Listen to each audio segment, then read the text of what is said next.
সুপ্রিয় দর্শক, আসসালামু আলাইকুম। আপনারা দেখছেন AR agro farm and agriculture YouTube channel. আজকে আমরা একটা ফার্মে আসছি।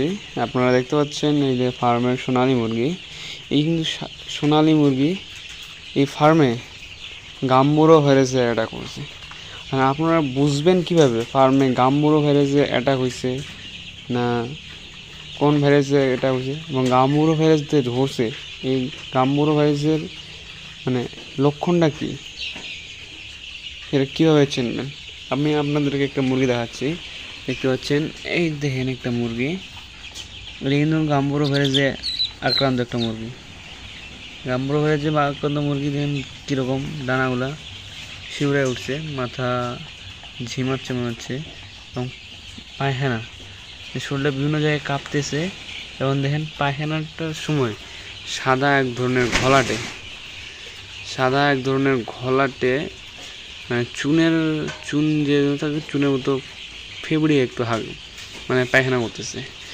এখানে এই মুরগিটা বাচ্চাটাও আক্রান্ত হয়েছিল, ঝিমাচ্ছে। আরও আমি আপনাদের আরও দেখাই,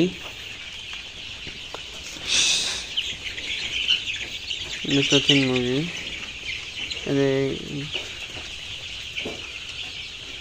আরও যদি আমি আপনাদেরকে দেখানোর চেষ্টা করতেছি।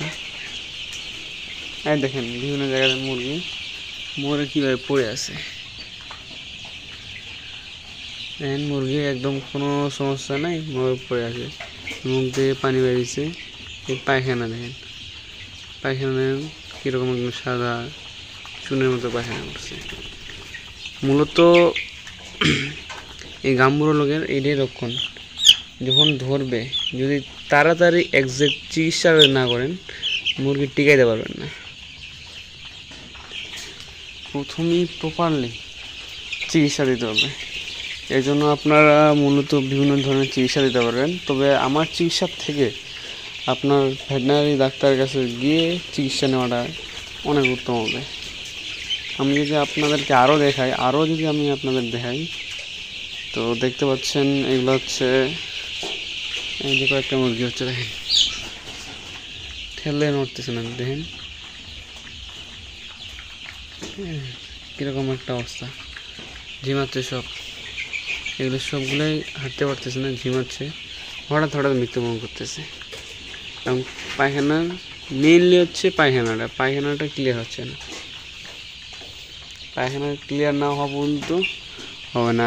এক্স্যাক্টলি এটা যেহেতুই ওষুধ খাওয়ান, 3 দিন পর্যন্ত মেয়াদ, আপনি যে ওষুধ ঠিক মতো পড়ে 3 দিনের আগে কখনোই ঠিক হবেন না। 3 দিনের আগে ঠিক হবে না, 3 দিন কাটবে, তারপর এটার অবস্থাটা কমবে, আস্তে আস্তে নরম হবে। তো এগুলো দেখতে পাচ্ছেন মোটামুটি সব মুরগি একটু ঝিম ধরা টাইপের হয়ে আছে। তো ইনশাআল্লাহ এই গাম্বুরোটা কাটবে, আশা করি। সকলেই দোয়া করবেন। আসসালামু আলাইকুম।